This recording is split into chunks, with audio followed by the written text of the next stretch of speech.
Alright, welcome back everybody to the next installment of our weekly news roundups. A little bit different today. You can see I've got a bunch of lockers behind me. Um, these are just a new addition to my primary studio. They replaced all the shelves, let me organize things a bit better. My spare audio gear. Um, so, unfortunately, I don't have a green screen pinned up yet. That's coming. I've actually got it stuffed into one of these. I had not planned on recording a news roundup in this location. Unfortunately, I attempted to do so on Friday using the GUV 322 in my studio there. And as you remember, before I had found out I was getting noise out of the camera body as opposed to the XLR microphone that I had hooked up. Well, on Friday this week, I discovered that it just doesn't provide phantom power, and my XLR mic doesn't seem to want to take the battery. Not super surprising there. I've never used it on battery. I don't think I ever even tested that the battery worked because I always assumed I would have phantom power, since every other audio interface that I have that has XLR provides phantom power. And yeah, I just hadn't planned on running into that, so I attempted to do the record using these, and I'll get to that in a second. Unfortunately, what I found out was that I had terrible audio clipping the first time, well, the second time I tried to do that. The first time I had some other issues, which I don't want the camera to come unplugged midway through record. That would be bad. So anyway, there were some clipping issues. I think it was related to OBS settings on the PC that I have dedicated for that setup, but I didn't find that out till after I got home and went to edit the audio. Every sentence you'd hear, I don't know if it was auto gain control somewhere or something else making a mess of things, but it was peaking out. Although I've got a -6 gain on these now, and I can see them getting pretty uncomfortably close to peaking. So maybe the Enduros are just a bit hot as far as an audio input source is concerned. So that brings me to my first actual news item, is that this is being recorded with the Cleer Enduro 100s. Their price has come down a little bit, and I was actually considering deploying a couple of these in our operations center for use as Bluetooth headsets with some of our more capable phones. And the reason for that is I still haven't killed the battery. I'm trying. I want to give you guys a report that says, for me during normal use, using them pretty much every day at this point, it took me X weeks to kill them, and I just haven't gotten there. I've had these for a couple of months at this point, and I wasn't using them all the time at first. And a lot of that was before things like vaccines rolled out. I wasn't in the office, so I was here at home, and that meant that I could use the Next on my desk, which are beautiful headphones. However, now that I'm back to moving place to place, I have found myself cutting audio and editing videos on my laptop at the office more often. I needed something that I could use as a decent set, and I'm not going to tell you that these are as good as my in-ear monitors for the standpoint of just purely cutting audio. But these are probably the nicest Bluetooth audio device I have heard. And I say that with no real qualifications or concerns. They sound fantastic. They feel comfortable. I can wear these for 8 hours. And that 100-hour battery life, I don't like Bluetooth devices because they go dead on me. But these I've charged once or twice, and that was actually by accident. At no point did I mean to charge these. I just automatically came home, started taking things out of my pocket and plugging them in the first couple of times that happened. And I've been a lot better about this now. These haven't been charged since April, and they're still going. Um, Coming back to that, obviously I'm going to do a review on these and the Cleer. How do you guys want me to approach that? Because, yeah, I've got some comparison headphones for the Cleer, but you don't just want to see me put on headphones and bop my head to music for 20 minutes. You probably want some kind of qualifiable test, and headphones are really difficult to display a qualifiable test on that. Moving on to our first news item is the very creepy and kind of uncomfortable. We've got Amazon Sidewalk. So Amazon Sidewalk is a protocol that they're deploying to build this kind of mesh out of Bluetooth Low Energy and LoRaWAN capable Echo and Ring and other Amazon ecosystem devices to kind of build this neighborhood scale network. And I'm not really happy with how they're going about it. I understand the potential applications and the uses for it from Amazon's standpoint as well as from the end users. You know, everybody wants to know, did my Ring device catch somebody stealing my box? There are definitely neighborhoods that's a bigger concern. Not everyone is going to want to deploy a standalone camera system. Um, so I get it. I understand that. I understand the benefits of, being able to share and make that data more actionable by allowing it to move to more people. But the just total disregard for anyone's actual privacy on this, Amazon has decided to do it on Amazon's own without your input and is turning it on your devices without asking you. And I don't think mine is a new enough one that it has that, and maybe that's why I didn't get a notice. I didn't get an email, I didn't get a notice, I didn't get told that my Echo was suddenly going to start doing this stuff. And, I don't actually use my Echo for anything. It's off in a drawer, thank God. But what the hell? Even if mine was only a Bluetooth part of that mesh, I'm sure they would have used every single Echo they could find a way to. So why didn't I get a notice? You just did it and didn't tell me. So anyway, I understand that there are potential benefits from this, from tracking lost packages to things like integration with Tile devices to find lost pets, find lost keys, find lost whatever. I'm not questioning the utility of a public network. I'm questioning the implementation, the use of my device and my electricity that I own and my network that I paid for and that I set up to do this. Or yours. If you have a bunch of Echo devices in a Ring, congratulations. You're now part of your neighborhood's sidewalk mesh and they didn't ask you. Whether or not you would have actively chose to, the choice was made for you. Now you can go in and opt out after the fact, and Amazon is banking on people won't bother to do that. They won't be bothered to actively take time and go opt out. And I'm not comfortable with that. So there'll be a link in our description to someone's instructions. It might be ours. I don't think we've written any yet, so it might be someone else's, on how to opt out.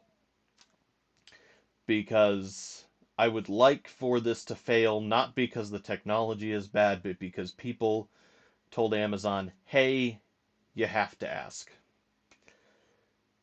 And it might not, and this could all just be me ranting for a few minutes.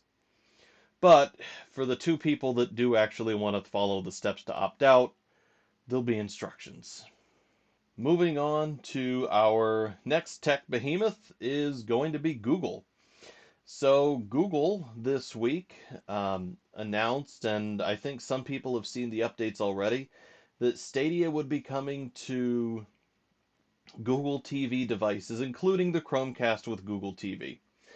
So, this is something that people have been, or sorry, Chromecast, yeah, Android TV and Google TV, Chromecast with Google TV. The whole branding there is just a mess. And some people have seen this come through, and this includes a wide range of devices. We've got some TVs from Hisense, we've got some TVs, we've got some Android TV enabled boxes, we've got the Mi Box 3 and 4 both on that list. Obviously, I mentioned the Chromecast is on that list. I haven't had a chance to play with one of those yet. I'm kind of looking forward to it. And we also see it coming to the Shield and Shield Pro, which is probably the smallest segment of anyone who's actually interested in Stadia, and I'll get to that in a second. So I'm glad to see them make very narrow but good on their promise to have this available on those devices by the end of the year. Or sorry, by the first half of the year. We're right around the corner from that cutoff. Now, as far as Stadia as a platform's concerned,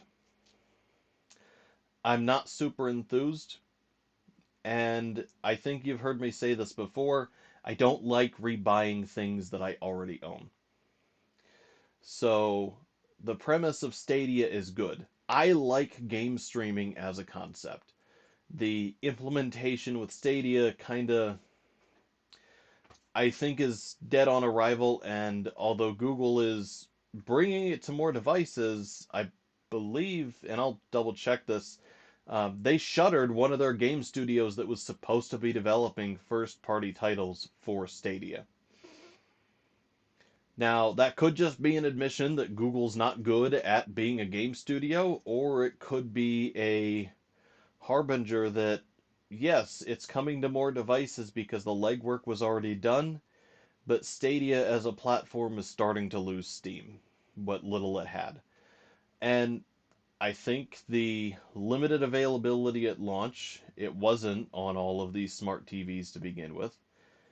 The encouragement and request that people rebuy titles they may already own, in addition to just a limited catalog of titles, uh, really didn't do Stadia any favors. And there are other services that have had their share of issues that are managing to avoid a lot of this. So Microsoft and Sony have both played around with their own streaming services. I think I've seen stuff where you can stream from a PlayStation to a Sony device, although that might be dead at this point. I think they killed the PS Vita. Um, and I think there's an app to let you do it to your phone. Could be wrong on that. Don't hold me to that one. Microsoft has played around and tried with it as part of some of their Game Pass stuff. And some of that is just, your Xbox to your PC streaming and vice versa. But there is a cloud component there that they've dabbled with. Nvidia is probably the 10-ton gorilla here with, God, what did they rename it? With GeForce Now. Uh, GeForce Now uses your existing game library. There's a couple of them that they've partnered with. Steam comes to mind. I think it also works with Uplay and Origin. I don't think it works with Epic Games, or at least it didn't last I tried it. I think they may have added it recently. But point of fact is that you're not rebuying these. And that's because Nvidia is treating it exactly the way game streaming should be treated. I'm renting time, and there's a free tier, but I'm renting time on someone else's PC. It's not something new, it's not something different. It's not really any different than if I had a second PC in my house and I said, I want to go play games in the living room now instead of at my desk, walked in, signed into Steam, and then proceeded to play my games there. I just don't have to own that second gaming PC. I do still have to have a device that supports the service, which for GeForce Now I think is just a wide variety of. It'll run on Windows, it'll run on Android devices. So the end point is that I'm happy to see Stadia on more platforms. And I like competing services. So I don't really wish the service well, but I really wish they would readdress how they're doing what they're doing. I don't think that their method of game streaming is the solution to this. New item that actually didn't make the first time I tried to record this. Windows 11. There's some rumbling about Windows 11 coming, and part of that is there have been statements about end of support dates for Windows 10, and there have been rumors for various new builds saying 11 a couple of places in them. Frankly, I'm kind of surprised this hasn't happened sooner. Continuing to promote Windows 10 is stagnation on Microsoft's part. And what I mean by that is that even if it's just an evolved branch of Windows 10, there are enough differences in Windows 10 today compared to Windows 10 when it launched that it doesn't feel like the same product. And eventually, you have to refresh your marketing angle, as it were. So I don't anticipate this being a dramatic shift like it was from 8 to 10 or 7 to 10. This feels more like an evolutionary measure, and from the bits and pieces I've seen, I don't anticipate anything dramatic changing as far as the hardware support side of things is concerned. There's a couple of new features that they've been talking about adding to Windows 10 that I think might end up as Windows 11 exclusives. Um, we might get a new version of DirectX. How long have we had DirectX 12? That is, either exclusive to Windows 11 or part of, or backported to Windows 11, or sorry. We might get a new version of DirectX. They've been using DirectX 12 forever. Um, once again, I don't expect that to be revolutionary, but evolutionary. Some of the stuff that's been added into, DirectX 12 Ultimate and DirectX 12 point whatever they've called it, might all become required in DirectX. They'll probably skip 13. DirectX 14, DirectX 15, whatever they want to increment their number to. Maybe they just call it DirectX 2020 and start naming it that way. Who knows? I'm not Microsoft marketing. But the name change feels more like a market-driven move than necessarily a technological one. It feels like this is a good break point to move from 10 to 11. Let's get the old memories of some of the negative baggage that Windows 10 had to start with out. And this isn't the first time Microsoft has made what is mostly a revolution or an evolutionary change that resulted in a better market reception for a product. How many people remember Windows Vista and how terrible it was? Well, Windows Vista was terrible because it was new, and it changed a lot. It changed the driver model. It started to push Microsoft into the 64-bit era. It introduced a lot of new features on the graphics side, and it was a big revolutionary change coming from XP. And one we were overdue for. XP had been on the market for a lot longer than intended because Vista ended up in development hell. Windows 7 felt like a breath of fresh air because of A, how bad Vista was, B, a lot of the features that 7 introduced were just refinements to what Vista had, and C, everyone had already been updating their drivers and their hardware and launching new PCs and getting things Vista ready, so when 7 didn't really demand all that much more new, well, all the work that went into making Vista not suck was what 7 needed in the first place. So it just showed up on a landscape that was more ready for its technology. Now, I could make a whole video on what is and isn't unique to Vista and 7 and my personal experiences with it. However, what I'm trying to frame here is that a lot of people's headaches with Windows 10 aren't going to be there with Windows 11 just because some of the stuff that 10 needed that was new, some of the changes, some of the adjustments that were required, be they driver, be they hardware, just be they simply mindset related, will have already happened. And this is a clean break from what Microsoft has been doing, where, we had build 15 something originally, and then 1803, 1809, 1903, and the current one is 21H1, which was not a big release. 21H1's fairly minor in its scope. So, there'll be a link to some more information on what is speculated to be going on with Windows 11 in the description. Overall, I don't anticipate it being a big technological change, but I do expect plenty of fanfare and, chest beating about it to make people think that it's something new, and when it just works, they're gonna feel excited about it. Short of hell freezing over, FaceTime is coming to Android and Windows. Apple's FaceTime, one of their big competitive cudgels in the video chat space, is going to become available on other platforms.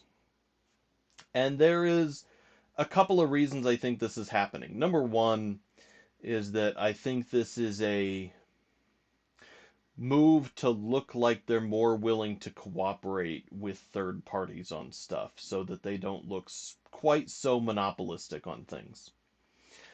And that's the skeptical part here. The other thing that I think they're doing, because they're a business. This isn't out of the goodness of their hearts. This isn't because they necessarily want you to be able to chat with your friends on FaceTime when you have a non-Apple device. The second is that I think this is a move to try and attract more growth to their platforms. Adoption on the iPhone side, on the macOS side, has been, what's the word I want to use here? Kind of lackluster for a few years. If you look at their charts, they're not selling iPhones to new people. They're selling iPhones to people who already have iPhones. And that's not to say that there's no new people going and buying iPhones, but for the most part, that's not dramatically different than the people who are leaving the platform and going to a competitor. So they've seen this kind of slowdown in growth, and I think making an previously exclusive feature available is going to attract some curiosity and some interest in attract some curiosity and interest into the platform. People are going to look at it and say, well, hey, this is kind of cool. What else have I been missing because I didn't own an iPhone? So I think that's part of it. I think part of it is it was revealed in the Apple versus Epic case that's been ongoing that there's no technological barrier and that they kept it away from Android originally in hopes that Android would suffer without it. And that happened to a certain degree. There's people that I know who have looked at an Android phone that I've handed them and said, well, this is all super cool, but I've got to keep an iPhone so that I can talk with family member 123, because we're all on FaceTime together. Another thing to consider when you hear an announcement like this is that the competitive landscape has changed. FaceTime used to be a very unique feature. At this point, there's dozens of different competing video chat services. You have Zoom, you have GoToMeeting, you have Join.me, you have WebEx, and those are, some of the more business oriented ones. You've got Facebook, you've got Duo from Google, which I like Hangouts better, but that's besides the point.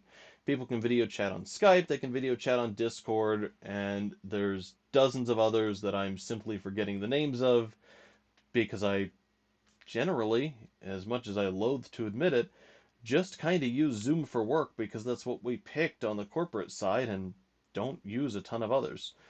Uh, so, from a competition standpoint, I think they don't want to start seeing people go away from their uh, what's the word? From their first party product.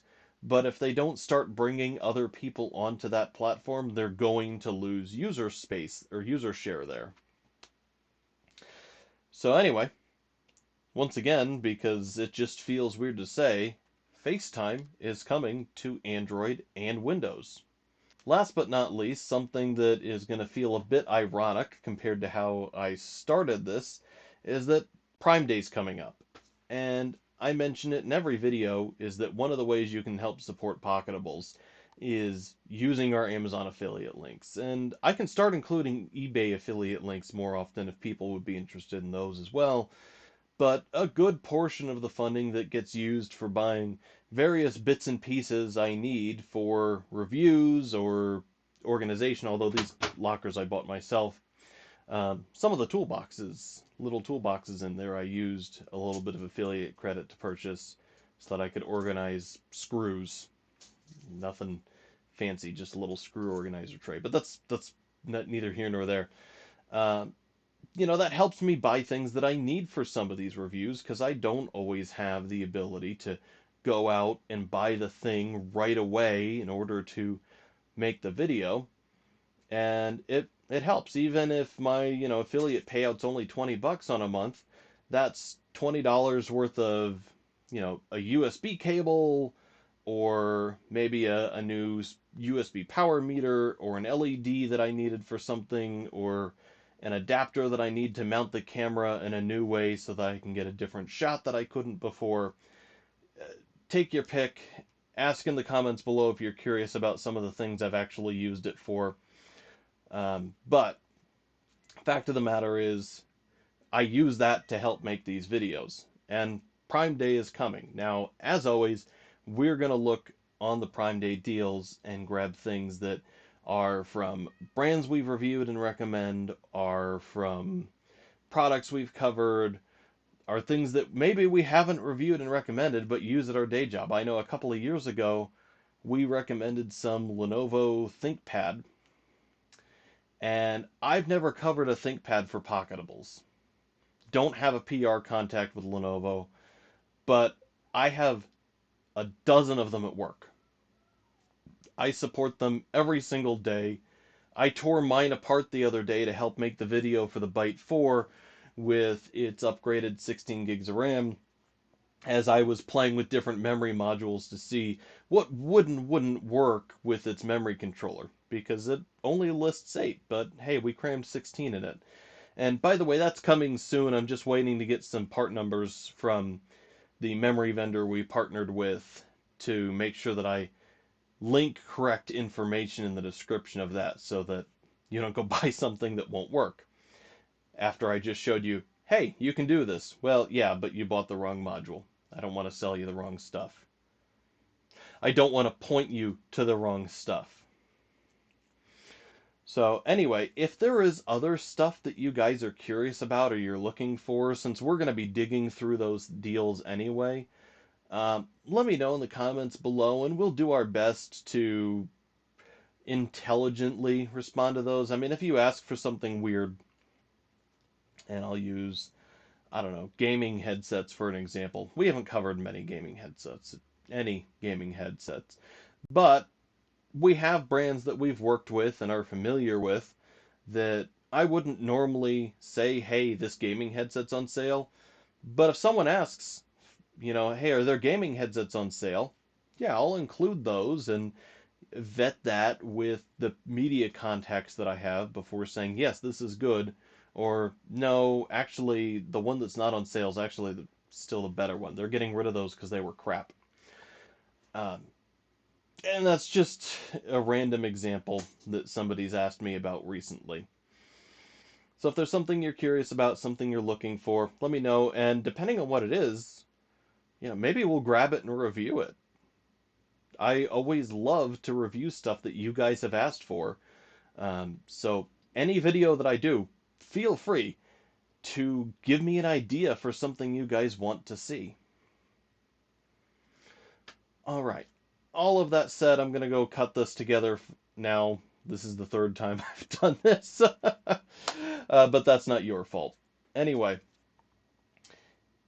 as always, I want to thank anyone who subscribes to the channel, supports us on Patreon, uses our Amazon affiliate links. It is support like that that helps make videos like this possible. I also want to thank Electrix for providing our opening and closing themes. And finally, thank you for watching.